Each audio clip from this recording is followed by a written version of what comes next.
কি করেন? বিজয়ের আনন্দ করি। করেন করেন।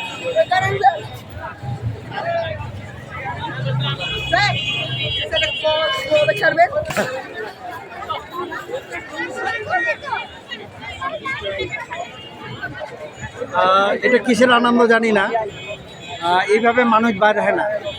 এই 15 বছর শাসন আমলে যেইভাবে অত্যাচার নিরূপণ করছে, মানুষ কিন্তু এখন সবাই বিজয় উল্লাস করতেছে। দেখেন,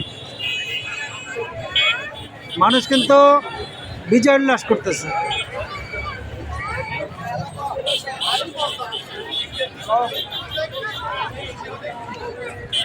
এলাকাটা তো আনন্দ